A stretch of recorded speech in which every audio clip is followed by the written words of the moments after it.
All right, let's rock and roll. Well, Paul Fritzner, Rick Broering, and Rick, I think we're trying something new a little bit here. Hopefully this works out for everybody checking in. We'll give this a second here to let some other people kind of get into this and start to tune in. But I think that this is something that going forward, you and I are going to try to use a little bit more of. But first of all, how's everything going? How was the Christmas? How was the New Year's? It was great. I think everyone's heard my opinion on Christmas before. I don't think we need to go too much farther into that because this is a family show. We don't need profanities, but it looks like we are broadcasting live on Facebook and Twitter, so that's a good sign. Everything good with you, I assume, Paul? Everything is fantastic, although it would be nice if we were playing basketball right around now.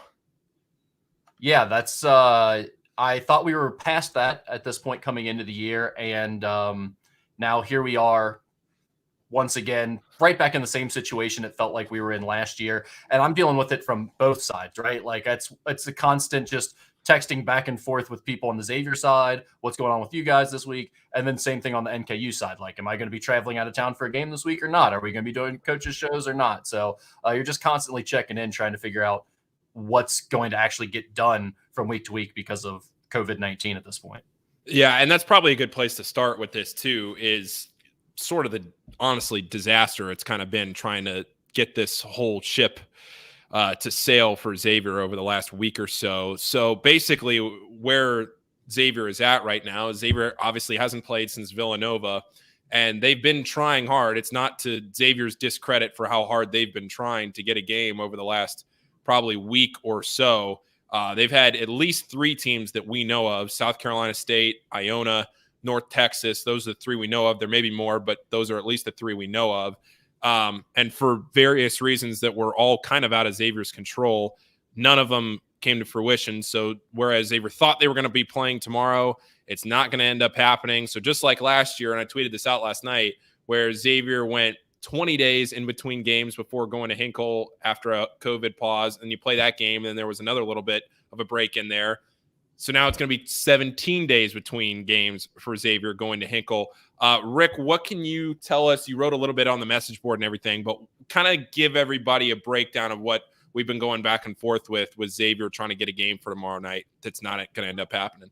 Yeah, well, the biggest thing at first was just trying to get the Big East to approve a non-conference game, because it would have put them over the allowed limit of games for the season. And the Big East was really slow to react on that. And the reason for the Big East being slow to react is because they said, well, we still want to try to reschedule all of these games, but we already saw last year that's probably not going to be the reality. It's probably not going to happen. And even if it does, to me, be creative. It's a simple solution. You can look at these non-conference games, which, let's face it, most of the teams Xavier was talking about now, 2 of the ones, North Texas and Iona, that you named were 2 of the bigger name teams. Those would have been legit games. But for the most part, a South Carolina State out of the MEAC or some of the other schools that had came and went during this process were throwaway type games. They didn't really matter. So at the end of the day, if you ended up playing 31, you could have just looked at that extra non-conference game and thrown it out the window and not counted it towards their net or their overall record or what have you. So I don't understand why the Big East wasn't quicker to be more flexible about this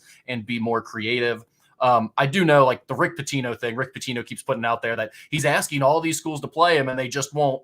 It's not exactly what's happening. Rick Pitino is asking everyone for a home and home. He wants high majors to come to his gym next year so he can get a big win on his resume and keep building that program there. And a lot of them were not so happy to do that. They were saying, look, we'll buy you for 90, 95,000, whatever you need, but we're not coming to your gym next year. And again, I don't even think Xavier could have gotten something worked out there because the Big East didn't let them know in enough time for Iona. But as it turned out, South Carolina State was the team that they came closest to playing. I think both you and I had heard that they got pretty far down that road of potentially having a game on Tuesday, and South Carolina State was the team that I had heard it was going to happen against. And then in the last 24 hours, it kind of went out the window.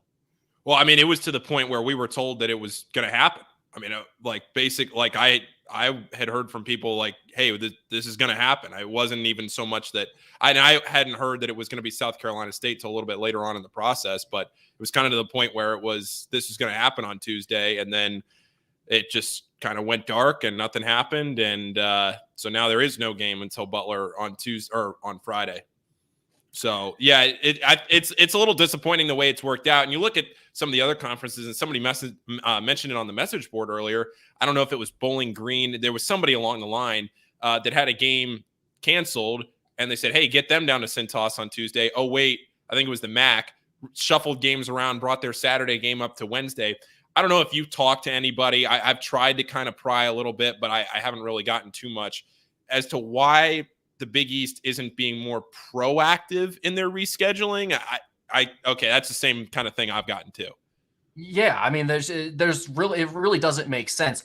I think what happened is everyone was thinking they were going to be in the clear this year. They came in just thinking all the players are vaccinated. We should be good to go by midway through the season. Maybe by the new year, we're going to be lifting mandates and everything's going to be pretty much back to normal. And you saw, like, beginning of December, Xavier on campus allowed everyone to take the masks off. And then all of a sudden, 2 weeks later, masks go back on and we're right back in this mess. So I can understand to a certain extent why they thought things were going to lessen and why they'd be in a better spot this year.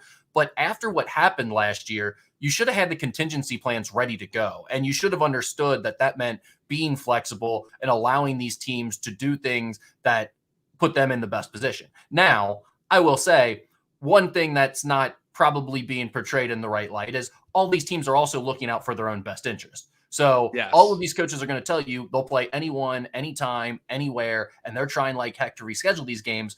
But they also all want these games to be played on their terms, at the right place, at the right time, doesn't conflict or put them in a bad spot for another game that might be a couple days away. So you got to remember that too, and take it all with a grain of salt, what you're hearing from both the coaches and the league commissioners. But I do think it's just the whole being allowed to play an extra bye game, essentially, which is what Xavier was hoping to do here on Tuesday. That should have been an easy solution, and the Big East should have been ready for it. They should have been able to give Xavier the quick okay, and Xavier should be playing somebody tomorrow night. But as it stands, that's not going to happen, so we'll have to wait until Friday. And I think it's probably worth talking about, the issues or the concerns or the problems that come with a layoff like this too. Yeah, for sure. Because now Xavier, they had the Christmas break, and Travis talked about how he didn't have a great Christmas because you're coming off the Villanova game, which we had talked about in our last podcast. But even going back to that Villanova game, where it leaves such a sour taste in your mouth because you're so close to winning that game. You have such a good first half. Everything falls apart in the second half, and then that is what you're sitting on now. And the other thing too is you're hanging your hat on this Butler game on Friday, hoping that Butler can play, and they've had their own issues as well. So you're hoping that Butler is able to play, because if Butler cancels, then you're going, what is that? What would that be? 20, 21 days? And you're playing Villanova right back again at home without a game in between. And Villanova just played shorthanded Seton Hall. So like, this is a really kind of tough situation that Xavier's in right now. Yeah, that could be a disastrous setup. You don't want to go right back into playing Villanova again with your chance to play them at home. So that's not ideal how that's setting up. But one thing I do think is worth remembering, that part of what made last year so difficult for Xavier is they had the layoffs, but they also weren't the same team from week to week. Like 1 week they'd be out without a guy or two, even though they were playing games, because that guy was quarantined or in contact tracing, what have you. That's the bigger concern to me, is not so much do you have the layoffs, because that's not ideal, obviously, but to some extent it can be used for some good things, and can be good for guys to get healthy and recharge and all of that. Where it really becomes a problem is if you have to start playing games and you're not 100%, if you're missing a guy or two. So obviously that's to a certain extent out of your control, and we don't know what's going to happen with that. But right now, Xavier is fully healthy. And if anything, right now, Zach Fremantle is getting some extra time here to maybe get closer to 100%, knock off a little bit more of that rust, and hopefully get closer to being back to the guy that he was a season ago. Have you had any conversations about that? Have you kind of gotten a vibe of what Xavier's been doing over the last couple of weeks to where they're trying to get at to be ready for Butler? Yeah, I think the nice thing about this to a certain extent is when you have a little bit of an extended period of time where you're not going to be playing games, it allows you to actually work on some things that normally during the season, it goes from one game to the next, and you're basically just in maintenance mode and game prep mode for the next opponent. Right now, you can almost go back to preseason mode with this extended stretch and say, okay, what fundamentals do we want to get back to? What certain things do we really want to work on? Is there some new install that we might want to implement right now on the offensive or defensive end? And the other thing that they've been able to do is get some live action going of their own. They played the inter squad scrimmage that you saw Adam posting about the other day, and they've been able to get a lot of live action and have some really competitive practices. Now, as far as like Zach Fremantle specifically, I've heard some pretty good things about him, and I hear that, he's coming along and he's looking more like himself. But the thing for me is I'm not as much concerned about, is Zach playing offensively the way we know he's capable of playing. I'm much more concerned about, is his defense going to improve? Because quite honestly, his defense wasn't good enough last year. And yeah, he looks even a little worse to start this year, but it was the same issues we saw from him last year. So I don't know that that's as much a result of his injury holding him back as it is a hole in his game right now and something that he needs to improve on. So I think that's the bigger question that I would have. And I don't think you can really learn a whole lot or tell a whole lot from just practicing.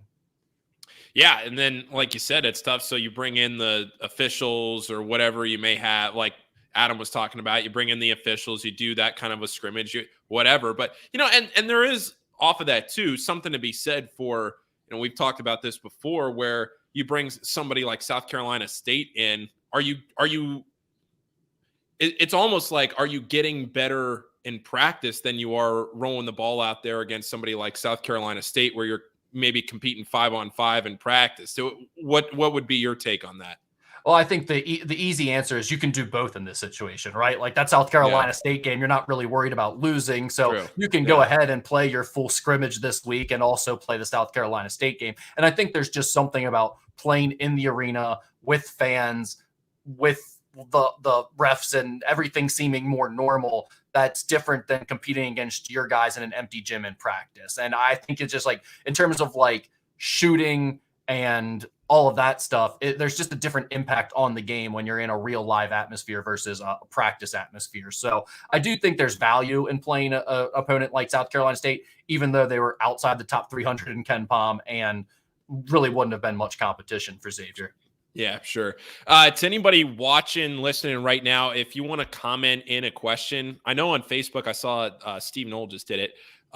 If there was no comment though, Steve. At least I didn't see it. No, it's an emoji. It's an emoji. He wished us a happy New Year. Yeah, I went over to Facebook. I checked it out. Happy New Year, Steve.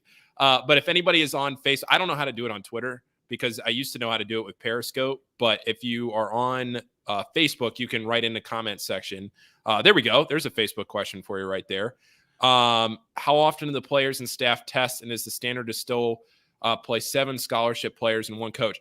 I'm going to say something real quick here, and I'm going to give a quick shout out to Xavier women's basketball, who so I with Mike Schmaltz broadcast almost every Xavier women's basketball game, and on the last 2 games they have only had 7 available players, and they did play with just the 7 available players, and they beat Butler by 22 points 2 games ago with just 7 players, and they weren't even the 7 players that normally play.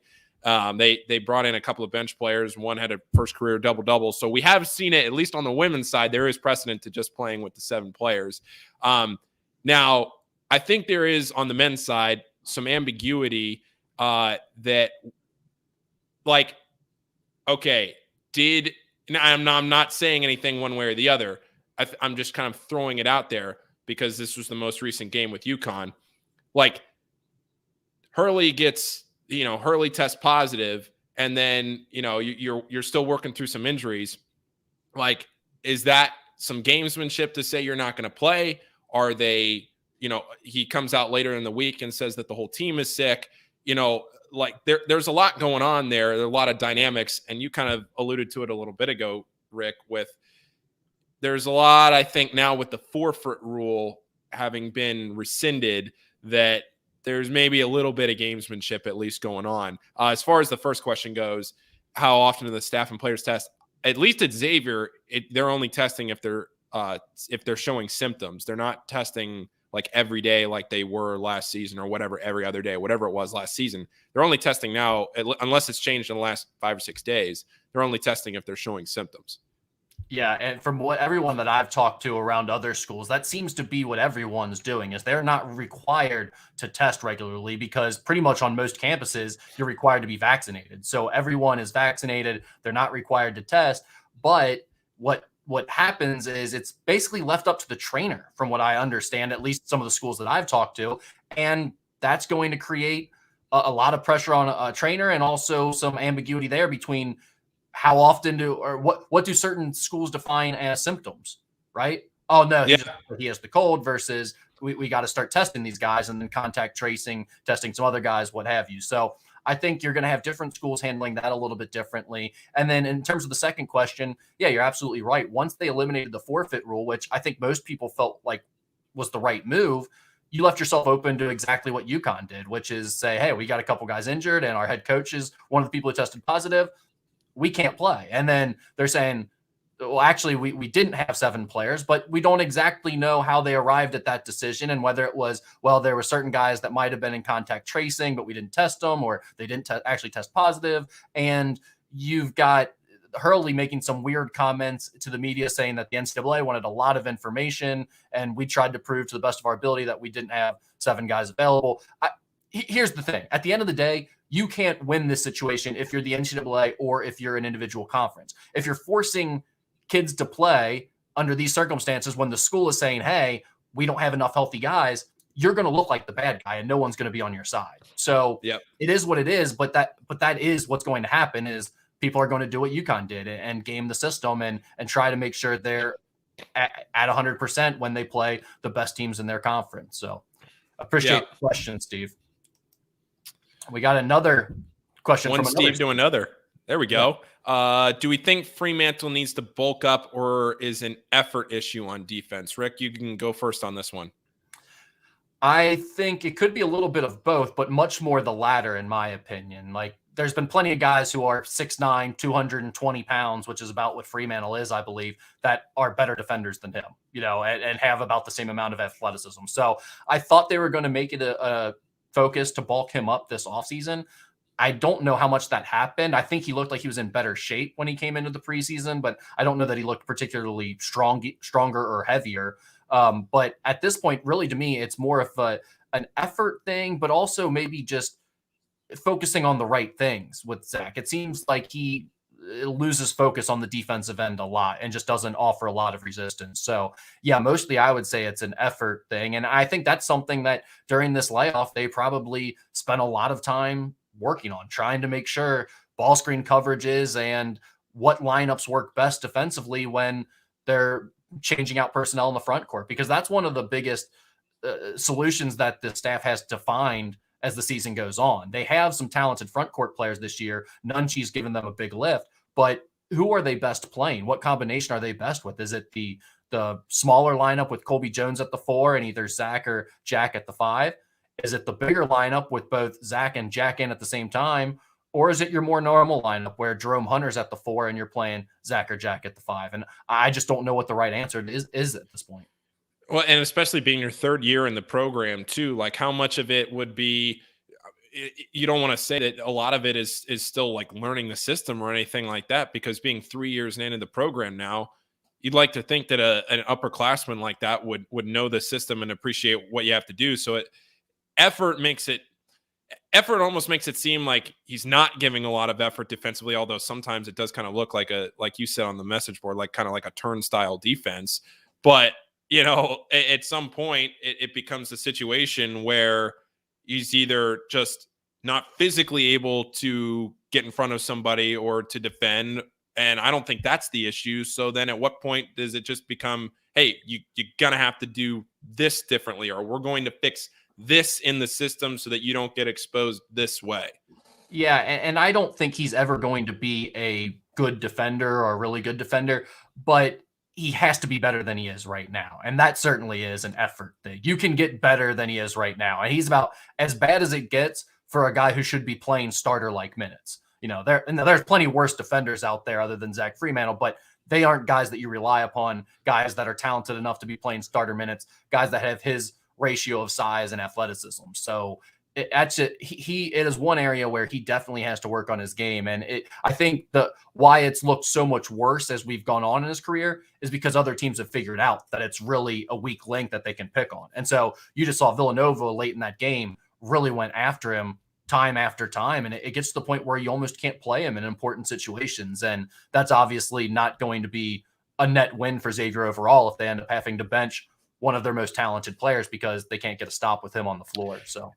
And how much offensively do you think, or defensively, can you balance out offensively with Zach? Where do you think that balance is, Rick, with if you need somebody like Zach in there in the last 5 minutes of a game? And we went through that on the last podcast of if you need to win a basketball game, who are your five? And neither one of us had Zach in that five right now. So where do you see Zach's off? Because obviously we've seen the point totals and what he can do offensively.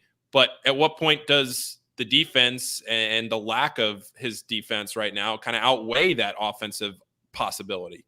Well, I think we're seeing it right now, right? Because he's not quite the offensive player that he was a year ago right now. But he's still knocking some of that rust off after sitting out for, 4 or 5 months with his foot injury. So when he's not at the tip top of his game offensively, his defense isn't good enough to warrant him being on the court for important moments or extended periods. At least I don't think so, especially when you have Jack Nungy in there and you can put a Colby Jones in at the 4, or at times even a Jerome Hunter has been a better option. Now, I don't think that's like a long-term thing. And I'm not saying Zach Fremantle should be benched. In fact, quite the opposite. I think it's on both Zach and the coaches to figure out how do they get him to a point to where he can be out there in the final minutes of games. So, sure. Yeah, just want to say thanks to Steve for sending those questions. And he mentioned thank you for the Xavier coverage. Another question here from PJ Debbie White. What do you think of Edwards getting more minutes? Freshman Cesar Edwards in the front court. I think the thing with Cesar is we've seen what his physical ability is. We've seen his ability in practice to hit shots. We've seen how he can size up and match defensively, with some of these players at this level, like physically and skill wise. It seems like he's not maybe all that far behind, but just learning the system, getting acclimated to the college game, getting himself involved in this kind of a level now at the Big East. I'm not sure if you're going to see a huge increase in minutes for him. I would lean no, probably at this point, just because of where he is and where the roster is. But I think down the line, at least, he's not somebody to just say, oh, he's going to transfer in a year because he hasn't played at all. We've seen in practice too, like the potential that he has, just kind of, being young, putting it up there.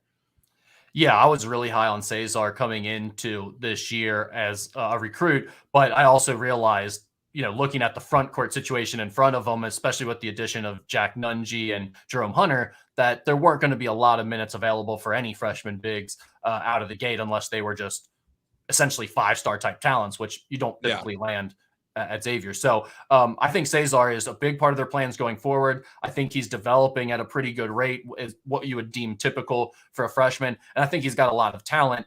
I don't think he's going to see more minutes this year, at least not anything significant at this point, just because they've got too many other guys.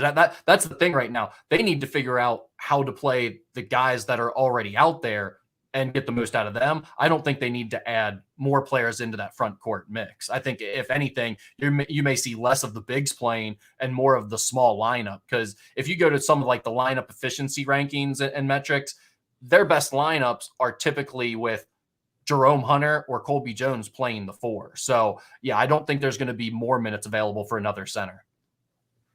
And when you talk about like down low and you're talking about the post, another player that we haven't seen a ton of this year is Ben Stanley, who hasn't gotten a lot of minutes, and he's obviously coming off the ACL injury and everything like that. But still, Ben is somebody that got more minutes last year than he's gotten so far this year. So have you heard anything kind of about where he's at or what they think of him, or any update there? The thing with Ben is once he got back to being fully cleared and they said he was about at 100%, he started playing a little bit and he wasn't playing very well. And I think in his mind, he just wasn't moving the same. And he basically told the coaching staff, I'm not right yet. So he sort of took himself out for another couple of weeks. And from my understanding, he is available. He is fully cleared now at this point. But he's just not quite there. And I've heard you hear that a lot with guys who have those catastrophic knee injuries, that sometimes it just doesn't feel right for a year or so. And I think the problem for Ben is he's undersized, and a lot of his game was his strength and his athleticism and his explosiveness. And since he doesn't quite have that, he's really kind of in a spot where he's a tweener at this level. You know, it was a little bit different when he's at Hampton in the Big East. It's tough to be an undersized forward that doesn't have your full explosiveness. And I think that's where he's finding himself right now. All right, so let's kind of take a look forward here, Rick, at where we've come from Villanova, now looking forward here toward this week. What do you think the biggest thing is for Xavier focusing in on Butler, right? Butler, not the Butler of old. This is a Butler team that's kind of had a rough start to the season, and it's not somebody that we've necessarily expected a ton out of this year. But you know, they start off the Big East with a win over DePaul, but they got blown out by Purdue. They had that 3-game losing streak in there in the beginning of the season. Michigan State, Houston, and Texas A&M. Michigan State and Houston, obviously, both good teams. So, you know, Butler, 103rd in Ken Palm right now, not exactly anything to write home about, but it's in Indianapolis. Let's talk a little bit about this Butler game and kind of where you see Xavier coming off of this layoff and how to handle a team like this. Well, like we talked about earlier in the podcast, this is a game you really want to play if you're Xavier, because hopefully it's a get-right game. Now, it's still a Big East opponent. It's still at their gym. Hinkle's not an easy place to play. And, you know, Butler fans and the Butler program see this as a rivalry, really, at this point. I think most Xavier people do as well. So I don't think a win comes easy here by any stretch of the imagination. And it really hasn't during Travis Steele's career. I think he lost his first 2 games at Butler. And then last year they ended up winning by 13 or 15, something like that. So, I expect a tough game, but it's really a game, if you're Xavier, that you hope is a get-right game before you have to go play Villanova again. Now, I will say I have been to 3 games at Hinkle, Xavier, and Butler, and Xavier is 0-3 in those games. I will be there on Friday, so we're going to hope that Xavier turns it around. Well, I think it becomes very easy for Xavier Nation at that point if they do lose. I think we all know what the issue is then. It won't be fire Steele. It will be get rid of Fritchner. Just get me out of here. Yeah, no, if Xavier loses on Friday, I guess what?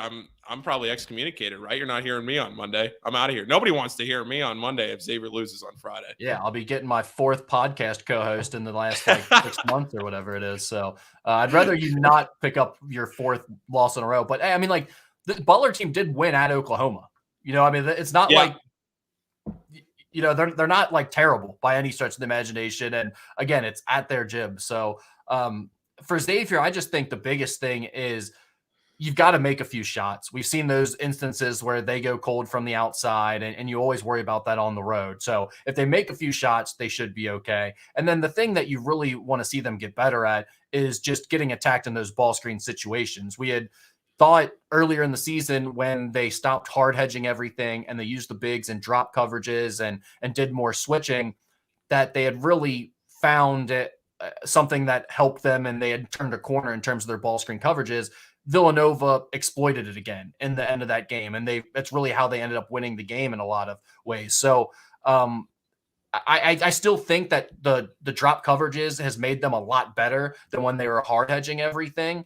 But I think you also have to adjust a little bit. One thing I noticed that Villanova did really good is they came off that screen and they never slowed up. That their guards didn't second guess or sort of survey the drop coverage and see where the defenders were at. They came off the ball screen and just flew downhill right at the big man and basically turned it into a switch for Xavier. Because what happens there in that drop coverage is the big man backs up into the lane. Before a second, he's kind of guarding the ball just from several feet away and hoping that his guard that was originally guarding the ball can recover in time to where he never really has to pick it up.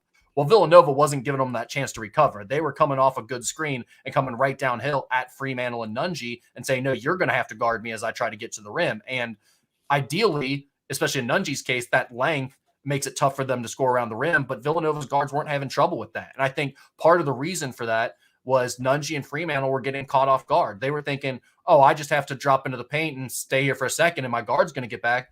Well, no, not the way Villanova was playing it. They're coming downhill right at you. You've got to stop and cut off the ball and play good defense for a second or two. And they just weren't able to do that. So hopefully that's something this week in practice that they saw on film, they're able to work on, and the coaches are able to kind of get right before other teams try to exploit the same exact thing.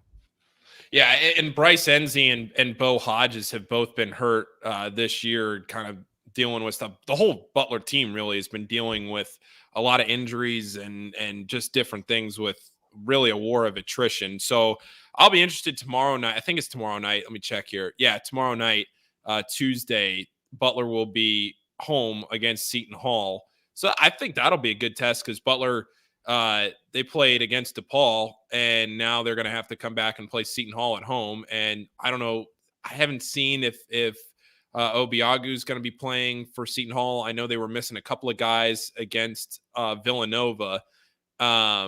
So I don't know what either team's status. I haven't seen anything from either side, what their injury report looks like, but both teams are banged up. So that could be a good one tomorrow.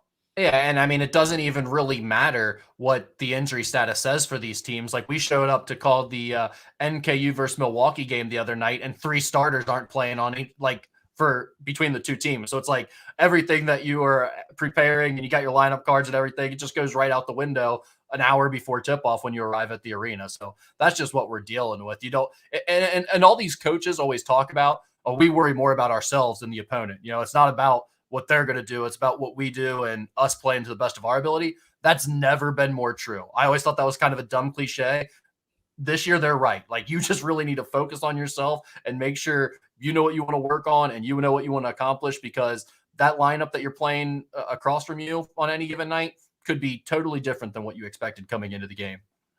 And it really is crazy how some of this has played out with COVID, where you might have somebody out at the last second. And I go back to the women's thing from last week. I mean, we found out 2 hours before a game that the game wasn't going to happen. I was supposed to be at Hinkle on New Year's Eve for Creighton and Butler and the women's, and I found out at like 11 o'clock that morning for a 2 o'clock game that Butler had just popped a couple more positives or whatever it was. It was an issue on Butler's side. The night before they had 7 players, and then the next morning all of a sudden they didn't. And so, you know, it's obviously like all this is a fluid situation where you just never know. And especially right now with all this COVID going on, you just, as they always say, like you said, control the controllables. And right now, if you're a team walking into Hinkle, Seton Hall or Xavier this week, all you can do is figure out, all right, Butler may have these guys available. They may not, but all you can do is go forward with what you have. So Troy here, at what point do you think Steele will commit to Colby at the four guard lineup? You think Travis is going to tailor his lineups based on defense or offense prowess, Rick? So the Colby at the 4 thing, I think we've already seen him start playing that lineup a lot. He's gone to it a lot more recently, and that's been one of the more frequently used lineups over the last few games, and it's been one of their better lineups, quite honestly. So I think you're going to continue to see it. Now, in terms of committing to it, I don't know exactly what you mean by that. Like, it's never going to be only that, and they're no longer playing Jerome Hunter, or they're no longer playing the 2 bigs together ever. I think it's going to be mostly lineup dependent, depending on the opposition. But like I've already said in this show and a few other times here when we've been talking about this stuff, I think that's the most important question as we go forward in this season is, what is the right combination of front court players to play together? And that answer may change from game to game. And that's the hard part for the coaching staff. I don't think it's always going to be the same answer. But for the biggest thing to me is Zach Fremantle has to get up to speed first. Once he's back to being fully himself, then you have a better idea of, okay, who are we best with? Are we really best if we have Jack and Zach on the floor together? Or is that just not going to work because we lose too much creativity and playmaking on the offensive side, and defensively it becomes really difficult to guard ball screens? To me, that's more than likely going to be the case, and you're going to have to be creative about how both of those guys can play as many minutes as possible, but probably spending more of their minutes at the 5 than anywhere else. And then, you know, aside from that, it becomes, where's Jerome Hunter at? Is he going to start making shots? Can he make fewer IQ bad decision type plays on the offensive end? Take fewer bad shots? If so, then he can give you some decent defense. But I don't know that it's as good as you are when Colby's playing the four. So I think that's where it's at right now, and that's just going to be a question for the rest of the season that the staff has to continue to ponder and try to find the best lineup. In terms of whether he's going to tailor his lineups based on defense or offense, I'm assuming this goes back to everyone getting mad about Jason Carter. It seems like what everything comes back to. I think he is going to try to play the best five guys on both ends of the court. It's not football where you play an offensive lineup and a defensive lineup. So I think mostly he's going to try to play the best overall lineup. But again, that's the question, right?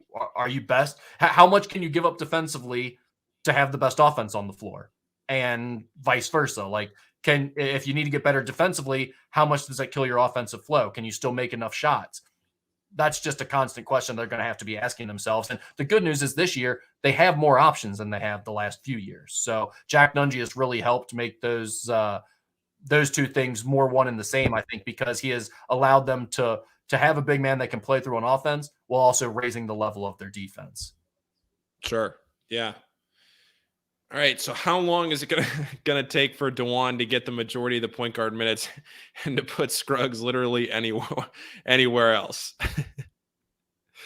Well, I mean, we've kind of started to see DeJuan take over a little bit, and I think that was one of the more disappointing things for me heading into this elongated break is you started to see DeJuan get more confidence, right? And that was such an inspiring thing as somebody that's followed this team so closely, is to see somebody like DeJuan scoring at the rate he was scoring against the teams that he was doing that against, and the way he was scoring those points, like you talked about on the last podcast, where he's not just blowing up Ball State and fast break dunks for 20 points a game. Like, he is earning the 19 points for a career high. He's earning those points that he scored the next game after that. So where you're looking at DeJuan now after this layoff, and you look at the progress that he had made and the way that he had started to kind of take control, maybe take control was a little dramatic, but just the progression that he had made this season, I thought he had started to take a huge step.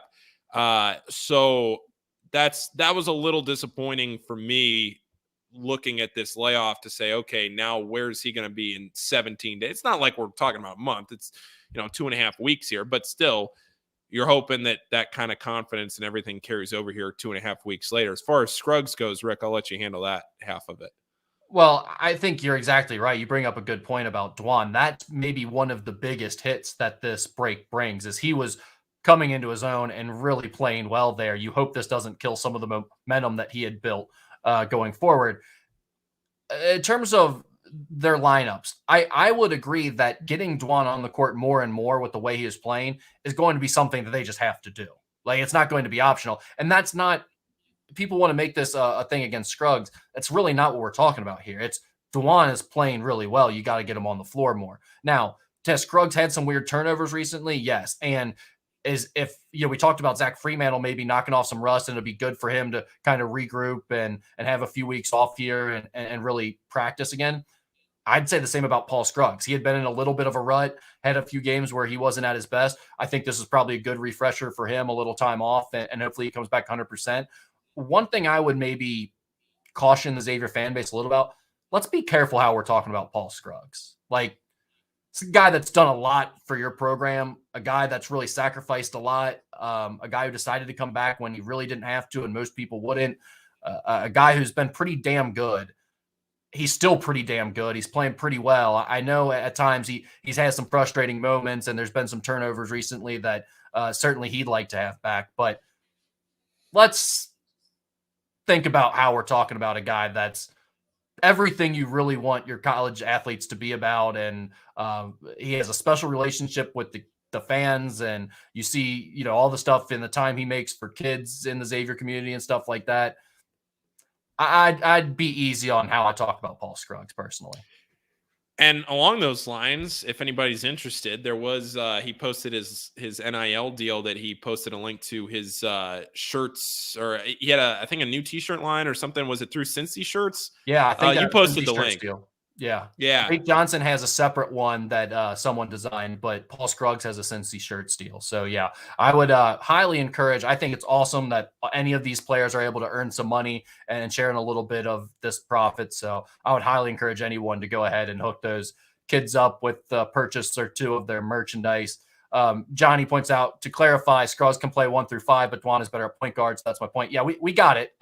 But when you're saying put Scruggs literally anywhere else, and some of the other things people say about Paul Scruggs, it's just a little disrespectful to a guy that's been pretty damn good and was one of the most important recruits in Xavier history. Like, I would just caution you before you start treating him like you did Jason Carter, maybe slow the roll a little bit. And I agree. I think the good thing about Paul is he's versatile. You can play him at the 2 or the 3. He's got like a 6'8", 6'10" wingspan, whatever it is. So he can guard a lot of positions, and you can play Kunkel with him. You can play Dwan with him. You can play multiple other guards with them. And that is part of the great thing about Paul. And this isn't saying anything groundbreaking, but I was going back and looking at some of my old tweets from Paul. I kind of keyword searched Paul Scruggs' name from some of my tweets over the years the other day. And looking back at the career that Paul has had at Xavier and where he was as a freshman in the 2 NCAA tournament games that he's played in, and the transition period that he has brought this program to, and then to come stick around to a team that is, for all intents and purposes, going to make the NCAA tournament this year. Like, if you're listening and you're hearing me say that, and you're like, oh my gosh, Paul, what are you talking about? Don't jinx it. Like, this team right now, like, you can look at any bracketologist, you can look at any ranking, like this right now, if the season ended today, is like a 5 seed, 4 seed borderline type of a team right now in Xavier. Like, this is a really, really good Xavier team. And you're led by a 5th-year senior who has given a lot up to come back, like you said, Rick, and has seen this program at probably its lowest point in a long, long time, and has stuck through it and come back this year. And he's dealt with, Nate Johnson getting hurt last year, the injuries and everything the way the year before happened, his own injury the year before. Now, granted, there was no tournament that year, but still, like, just so many circumstances that have happened. And he comes back and he does all this. Like, I think I can see where there are some frustrations with, okay, it is a 5th-year senior. Why are some of these turnovers happening? Like, okay, maybe. But the leash at this point is long enough that you can say, okay, it's all right.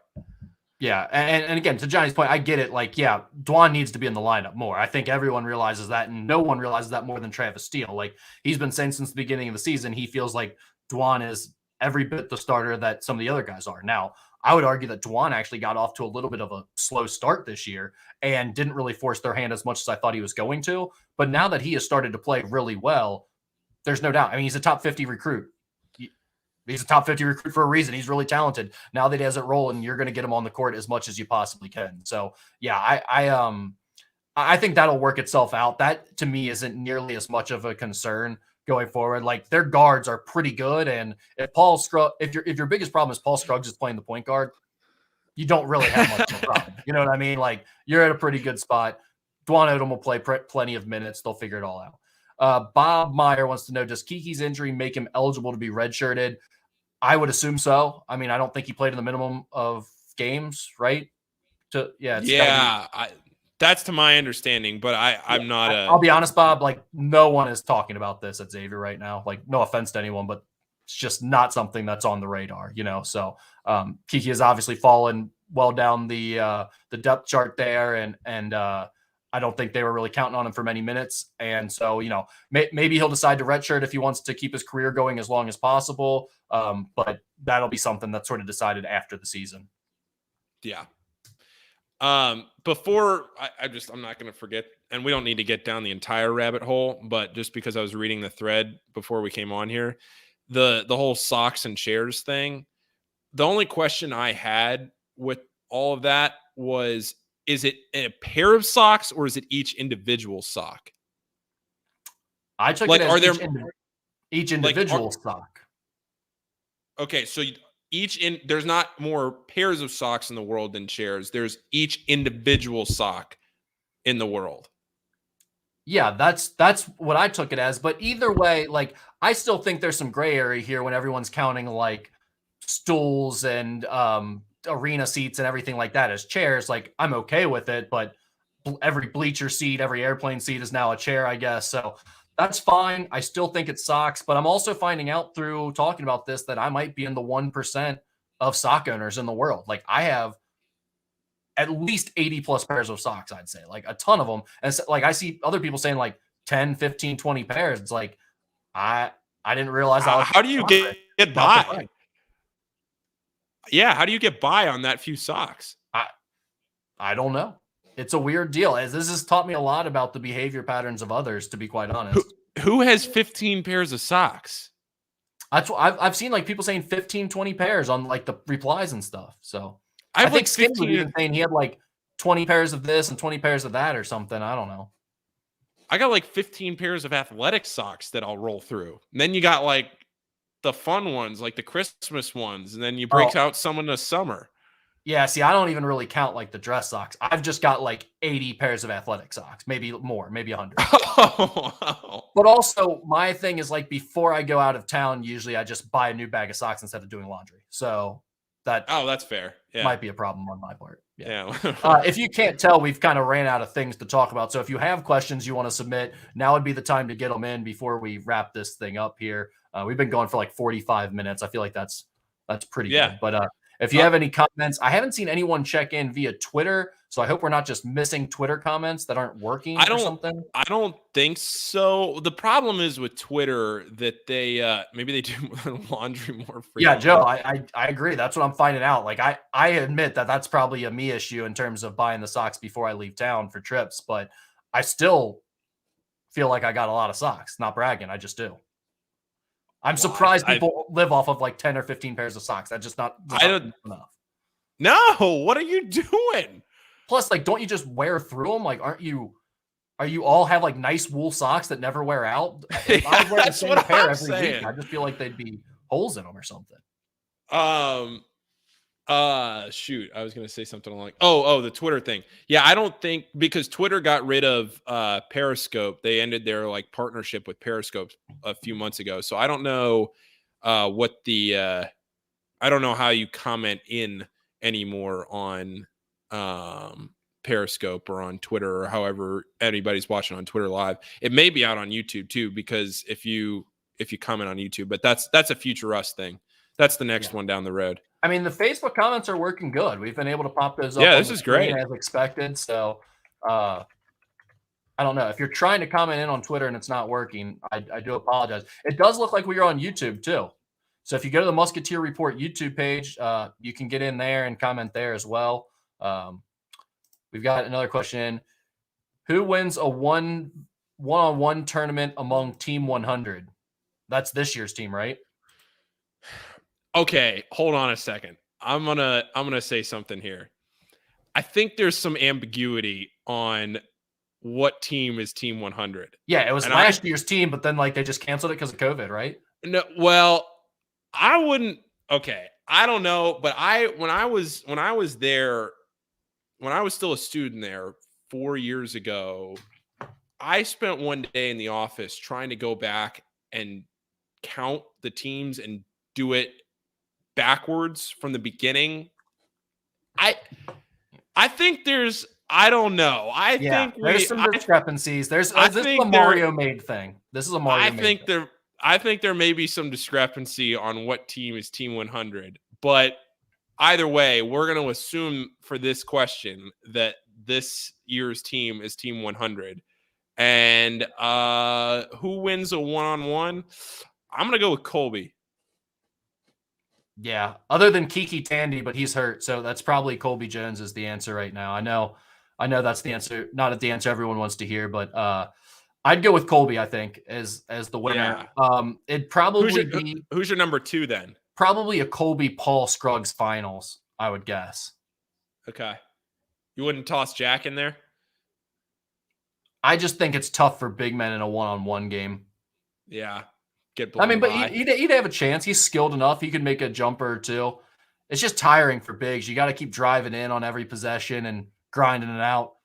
Guards are just hitting step-back jumpers. Trying to think if I'm missing anybody here that might show a little flash. You know, Nate Johnson, if Nah, he's hot, Nate Johnson just step back on you all day if he's feeling it. true. But I'm still sticking with Colby. Yeah, but I Probably, mean, for me, if I'm looking at one-on-one games, I'm looking at guys who can score off the dribble. And actually, the guy we're forgetting about right here is Dwan. Dwan would be really tough here too. I think those three would be who would come down to. yeah. Yeah, for sure. Yeah. Knowing we probably won't play 20 conference games, if we did, what's your record prediction? Is 12? I think 12-8 is very realistic. I mean, I'll be honest. I was on record right before the Big East season saying that Xavier was going to win the Big East or come in second. So, and I think they do that beyond a 12-8 record. So I think now that was before the break. That was before the pause. That was, I mean, that was before the Villanova game. I said that, but I was on the record saying that, and I'm not going to stray too far away from it. Now, Providence has shown better than I think a lot of people thought Providence was going to be. So, and Xavier has always had trouble at Providence. Besides, I mean, they won that one with when JP hit that shot from the left wing. They've done that, but like just in general, Xavier's had trouble at Providence. I think 12-8 with a full schedule is very realistic. Now, what's not realistic is getting to 20 games at this point, but I think 12-8 with a full 20 game schedule is. I might go so far as to say it's conservative. Yeah, I think 12-8 is very realistic. In fact, that's what you'd expect from this team, I think, at this point. If it's less than 12-8, if they were playing all 20, I think that would be a little bit disappointing, probably. KenPom has them at 11-7 right now, so I'd basically say they went 1-1 against Georgetown and UConn, which I could have been talked into that, certainly. Yeah. I mean, 12-8 sounds right about on, Bob. I think that's very realistic. It wouldn't surprise me if they were slightly better than that, 13-7 if they played the full schedule out. But again, like Paul just said, I don't think they're actually going to get all the games in, unfortunately. Brian says, anxious X fans, myself included, always worry with the Big East being so tough that X will lose a bunch more games. What Big East record do you think they need to qualify for the NCAA tourney? If we're just talking about just getting in, I think it's possible 500 gets it done. I don't want to cut you off. Go ahead. No, go ahead. You go ahead. Well, I was going to say 500 easily gets it done if that 500, if the losses don't include DePaul, Georgetown, Butler. If you take care of Georgetown, you take care of Butler, and you take care of DePaul. If those are 6 of those 500 wins, the wins to get you to 500, then, well, they're not going to be because Xavier's not going to play Georgetown twice unless they reschedule it, but that's looking right now. So if you're looking at 5 of those wins coming from those games with DePaul, Butler, Georgetown, if you avoid those losses, especially at home, I mean, I think 500 easily, if not one game under, because if that would assume that you're picking off like, Marquette on the road, Seton Hall at least once, maybe Villanova at home next week, Providence once. Like, those are all great wins. And I think if you're just like, and this is the last thing I'm going to say, and I said this when we started this stream, if you're talking, Brian, about, like you said, Rick, just getting in, being a last 4 in Dayton, like, they're well on their, like, this right now, again, this is like a 5 seed type team if the season ended today. That is a ton of leeway to just making it into Dayton. Yeah, I mean, if let's say they're playing 18 games, they've already had 2 whacks. So let's say they play the 18 games total. If they win 9 more games, they're at 20 wins on the season. And they already have the 3 quad 1 wins. Now, 1 or 2 of those are borderline. They could flip-flop as the season goes on. But for the most part, they're going to have probably 3, 4, 5 quad 1 wins on the season if they end up in that situation. That's going to be enough to get them into the tournament. That's a better resume than they had last year by a long shot. So, I think 500 would definitely get them in. Brian says, concerned we are going to fall into a situation of last year where we stay healthy early, then COVID issues mid-conference play. Big East not being flexible and letting healthy teams play others when they are healthy could really screw us. Yeah, I mean, Brian, it's unfortunately no one can control it, and the timing of it can end up screwing you, and there's nothing you can really do about it. But that's what I said earlier. Is I think the bigger concern about these stoppages isn't so much that you have to stop and sit for 2 weeks. So let's be honest, Xavier's players just got a little bit of a reprieve during the holiday break, something they don't typically get. I'm sure it wasn't the worst thing in the world for these guys. They'd like to be playing games, but this probably wasn't the worst timing for it all to happen, to have a little bit of extra time off, maybe an extra day or two that they didn't have to spend practicing. But if you have to play games later when you don't have one of your top players or a couple of your top players, and you're just saying, yeah, we have 7 to play, so we're going to go ahead and play it, that's where you really get a chance to get screwed in all of this. And there's not much you can do about it unless you want to pull a UConn. Yeah. Bob says, Brian, I think 10 and 10 would guarantee getting in. So, yeah, I mean, he agrees. Yeah. Going back to the one-on-one conversation, I want to know who would win in one-on-one between Jonas and Dante. I think that's Jonas, no question. I don't really think that's close. So, fun fact, I remember Dante. I don't know. I would say, fun fact. I was gonna say, I don't know. Jonas, I think, would just be too big. It's the SEC, Paul. Man, I'm with you. Although I haven't seen Dante or Jonas shoot around as much as I've seen Dante recently shoot around. And that's how you know that Jonas would win. Like, real players don't shoot come around out of nowhere. That's true. Yeah, that's a great point, Rick. Yeah. That's a great point. All right, we're almost at an hour here. If there are any more questions, we'll take another 1 or 2. But I think this went well. This will be something we can continue doing. It adds to the podcast, especially in a situation like this where there's just not a lot of basketball to actually talk about. Normally, we could carry it a little bit more on our own, but this hasn't really allowed us to do so since they haven't been playing any games. Bob says, any concern Cesar or others transferred due to depth going into next year? I don't think Cesar is well, first of all, everyone's a transfer concern, I guess. Yes, there should be concern every year that guys are going to transfer, but it's really not that much of a concern at this point. It's just a way of life in college basketball. As far as Cesar goes, I don't think so. I mean, I think they have big plans for him being a part of their team going forward. He's aware of that. I don't think he's going anywhere specifically. But for others, yeah, absolutely. There will definitely be someone who transfers off of this team after this year. I don't think there's any doubt about it. Yeah. All right, Rick. Well, do you want to wrap this up here?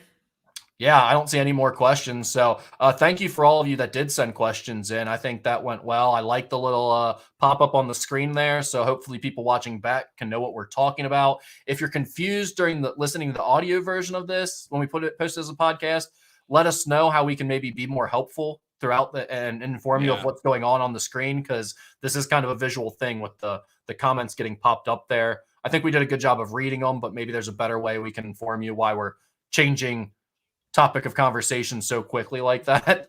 But sure. There's a few other features here that I think we'll be able to use as we go forward with this. Yeah, we can do it again, especially after a game or a road game or something like that, when we can have a lot more to talk about on the court. This is a good first little run here, Rick. So thanks to everybody for listening. All right. I think that does it. I'll try to turn this off now. We'll see if I can figure it out. Uh-oh, here we go.